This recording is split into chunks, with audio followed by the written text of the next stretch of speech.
Hello, students of class 10th. Here I am with the new chapter from your book Footprints Without Feet. The chapter name is Bholi, chapter number 9. Students, it's a story about a girl whose name was Bholi. Okay, उसके साथ क्या circumstances होते हैं, क्या problems होती है. Let's read in this chapter. It's the last chapter of your book. Her name was Sulekha, but since her childhood, everyone had been calling her Bholi the Simpleton. उसका नाम सुलेखा था, पर बचपन से सभी लोग उसे भोली कहकर बुलाते थे, मीन्स नादान. She was the fourth daughter of नंबरदार रामलाल. वो रामलाल की चौथी बेटी थी. When she was 10 months old, she had fallen off the cot on her head, and perhaps it had damaged some part of her brain. जब वो बच्ची 10 महीने की थी तो अचानक एक दिन चारपाई से नीचे गिर गई थी, तो उसके सर में चोट लगी थी, जिसकी वजह से उसका दिमाग का कुछ हिस्सा डैमेज हो गया था. That was why she remained a backward child and came to be known as Bholi the simpleton. इसीलिए वो बच्ची थोड़ी सी पिछड़ी रह गई थी, यानी कि सोच में कम रह गई थी, इसीलिए सब लोग उसे भोली कहते थे, यानी कि नादान. At birth the child was very fair and pretty. जन्म के समय वो बच्ची बहुत गोरी और सुंदर थी. But when she was 2 years old she had an attack of small pox. पर जब वो 2 साल की थी तो उसके चेचक हो गई थी. Only the eyes were saved. सिर्फ आंखों को बचाया जा सका, but the entire body was permanently disfigured by deep black pock marks. पर पूरी बॉडी पर काले रंग के गहरे धब्बे बन गए थे.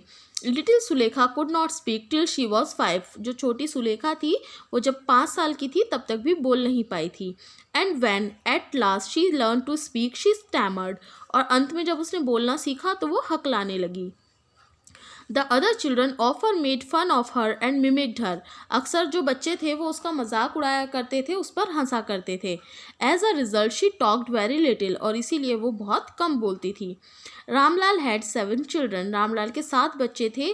3 sons and 4 daughters. 3 बेटे और 4 बेटियां. And the youngest of them was भोली. और सबसे छोटी उनमें भोली थी. It was a prosperous farmer's household and there were plenty to eat and drink. वो एक अच्छा खासा किसान था जिसके घर में खाने पीने की कोई कमी नहीं थी. All the children except भोली were healthy and strong. उसके सभी बच्चे, भोली को छोड़कर, भोली के अलावा सभी बच्चे उसके बहुत ज़्यादा हष्ट-पुष्ट और मजबूत थे. The sons had been sent to the city to study in schools and later in colleges. जो उसके बेटे थे सबको शहर भेजा गया था पढ़ने के लिए, पहले स्कूल और फिर college. Of the daughters Radha the eldest had already been married. जो सबसे बड़ी बेटी थी राधा, उसकी शादी हो चुकी थी. The second daughter Mangala marriage had almost also been settled. जो दूसरी बेटी थी उसकी मंगला, उसकी रिश्ता भी तय हो रखा था. And when that was done, और अब शादी भी होने वाली थी. Ramlal would think of the third Champa. अब रामलाल अपनी तीसरी बेटी चंपा के बारे में सोच रहा था. दे वर गुड लुकिंग. वो उसकी सारी बेटियां सुंदर थीं, हेल्दी गर्ल्स और हष्ट-पुष्ट थीं. And it was not difficult to find bridegrooms for them. और कोई कठिनाई नहीं आई उसे उनके लिए दूल्हे ढूंढने में. But Ramlal was worried about भोली. पर रामलाल जो था वो भोली के लिए चिंतित था.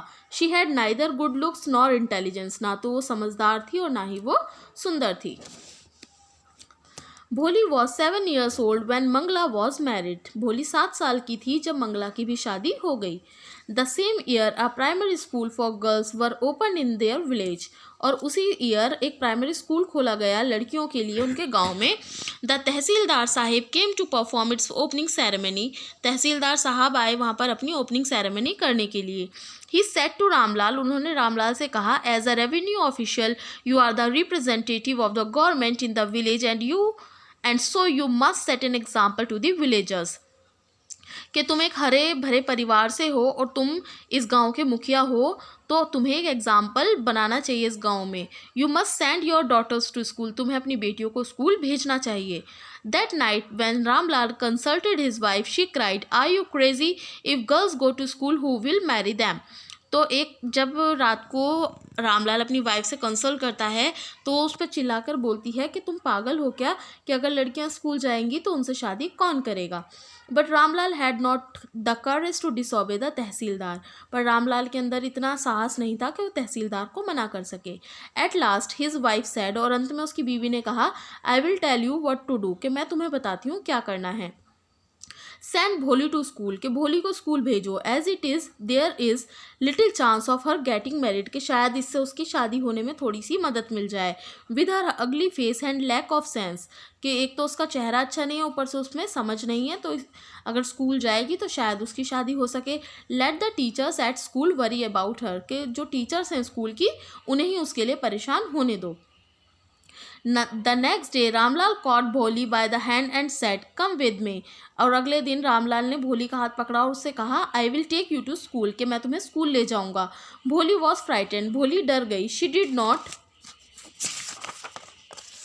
Know what a school was like, भोली को नहीं पता था कि स्कूल कैसा दिखता है। She remembered how a few days ago their old cow Lakshmi had been turned out of the house and sold.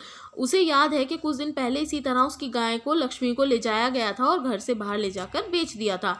न न न न no no no, she shouted in terror and pulled her hand away from her father's grip, उसने चिल्लाते हुए डर से अपना हाथ अपने पिताजी के हाथ में से खींच लिया।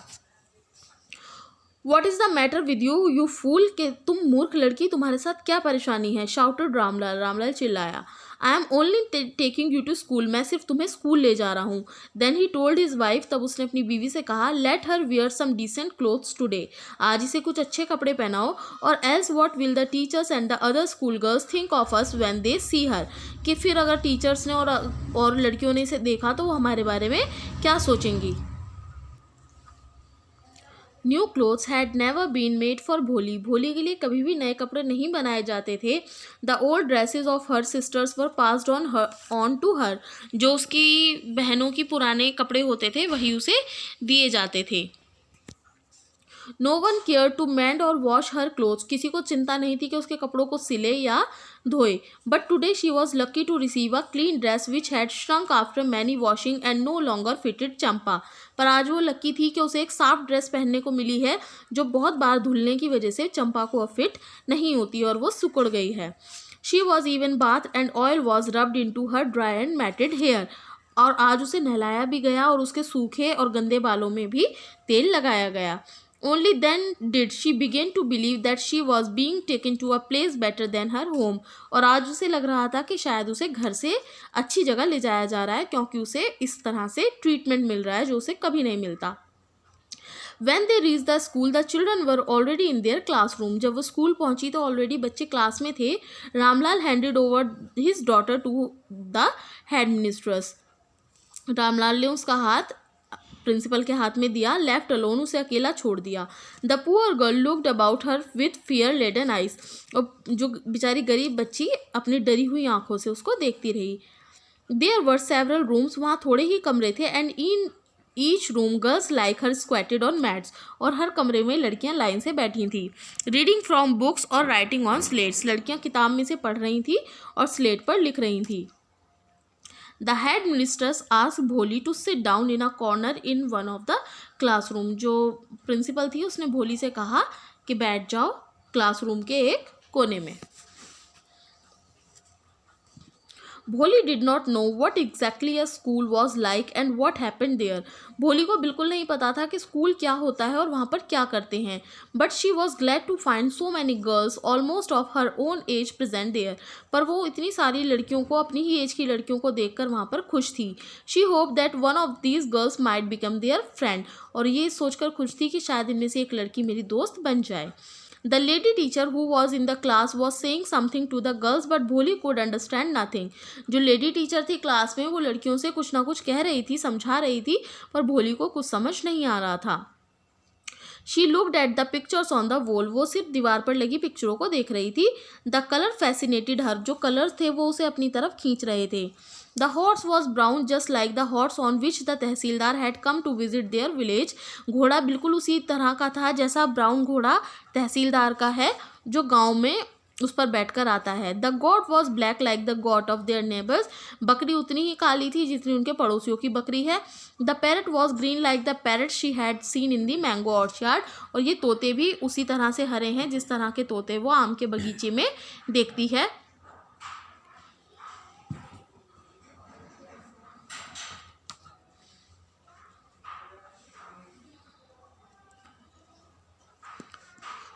And the cow was just like their Lakshmi, और काउ जो है वो बिल्कुल उसकी लक्ष्मी की तरह लग रही है। एंड सडनली भोली notice that the teacher was standing bye her side smiling at her, और अचानक भोली ने नोटिस किया कि टीचर उसके पास खड़ी है और मुस्कुरा रही है। What is your name little one, कि तुम्हारा क्या नाम है। और भोली जो है she could stammer no further than that, और वो सिर्फ स्टैमर करती रही, हकलाती रही और आगे कुछ नहीं कह पाई। Then she began to cry and tears flowed from her eyes in a helpless flood. और तभी उसने रोना शुरू कर दिया और उसकी आंखों से आंसू बहने लगे। She kept her head down as she sat in her corner, not daring to look up at the girls who she knew were still laughing at her. अब वो अपने कोने में जाकर बैठ गई और अपना सर नीचे कर कर रोने लगी, और उसकी इतनी हिम्मत नहीं हुई कि सर उठाकर ऊपर देख ले, क्योंकि उसे ऐसा लग रहा था कि बाकी लड़कियां उस पर हंस रही हैं। When the school bell rang, all the girls squared out of the classroom. जैसे ही घंटी बजी सारी लड़कियां क्लासरूम से बाहर चली गईं। But Bholi dare not leave her corner, पर भोली की अभी भी हिम्मत नहीं पड़ रही थी कि वो अपना कोना छोड़कर वहाँ से उठ जाए।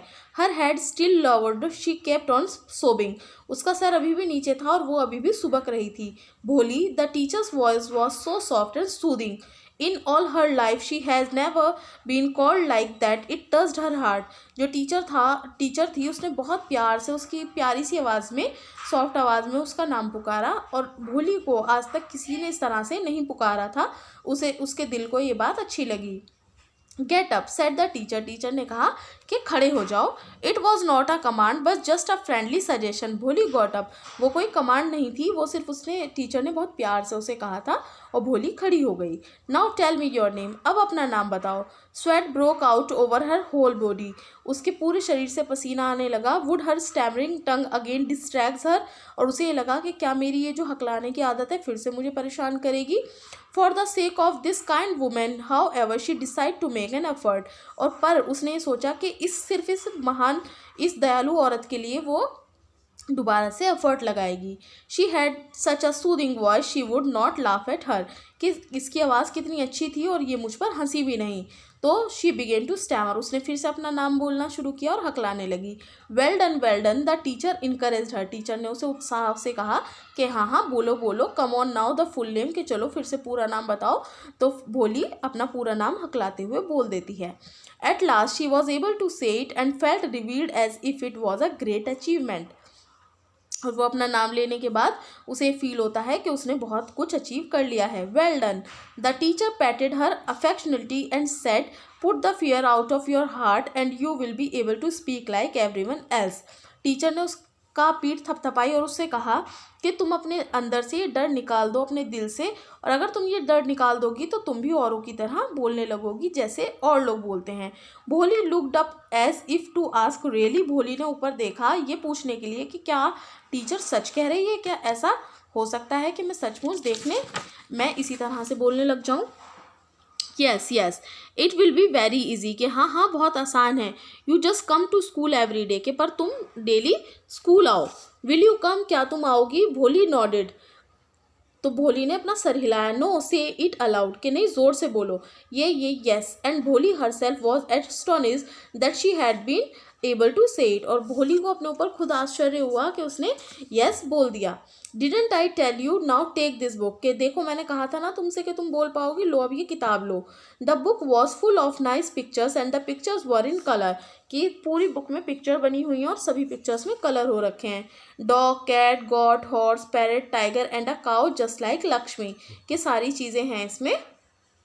And with every picture was a word in big black letter, और हर पिक्चर के साथ एक बड़ा सा लेटर लिखा हुआ था। वो एक अल्फ़ाबेट बुक थी students. In 1 month you will be able to read this book, के 1 महीने में तुम ये बुक पढ़ने के लायक हो जाओगी। Then I will give you a bigger book, फिर उसके बाद में एक बड़ी किताब दूंगी तुम्हें। Then a still bigger one, और उसके बाद एक और बड़ी। In time you will be more learn than any one else in the village, और एक टाइम ऐसा आएगा कि इस गांव में कोई इतना पढ़ा लिखा नहीं होगा जितनी तुम हो। Then no one will ever be able to laugh at you, और फिर कोई तुम पर हंस नहीं पाएगा।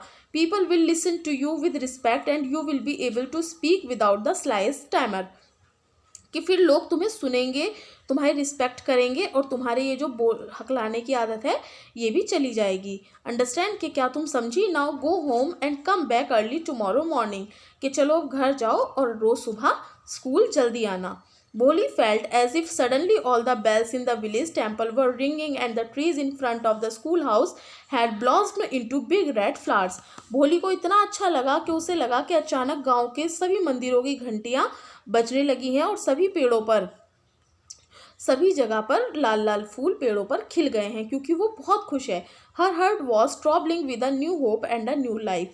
अब उसका जो दिल है वो नई इच्छाओं और नई उम्मीदों से भर गया है। Thus the year passed, और इसी तरह से साल बीतते गए। The village become a small town, अब जो गांव है वो एक छोटा सा शहर बन चुका था।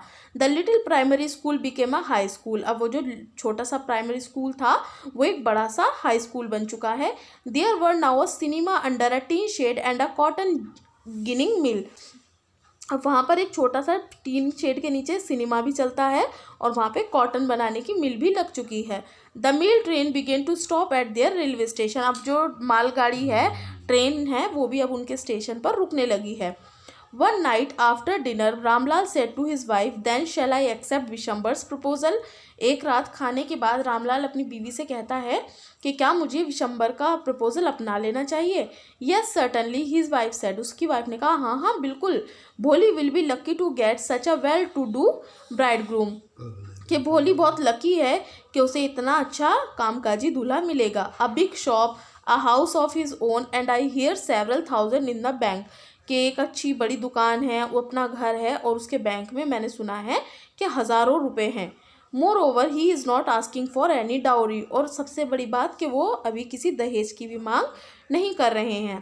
That's right, but he is not so young you know, कि हाँ ये बात तो ठीक है पर तुम्हें पता है ना कि वो इतना यंग नहीं है। Almost the same age I am, कि उतनी ही एज है जितनी मेरी है। एंड ही ऑल्सो लिम्स यानी कि उसका पैर खराब है। Moreover, the children from his first wife are quite grown up, कि और जो उसकी पहली बीवी के बच्चे हैं वो भी काफ़ी बड़े हैं। स्टूडेंट्स, आज हम यहीं पर एंड करते हैं, आगे की स्टोरी हम लोग अपने नेक्स्ट लेक्चर में ख़त्म करेंगे। ठीक है स्टूडेंट्स, तो आप इसे ध्यान से सुनिएगा और समझिएगा। Take care and bye bye.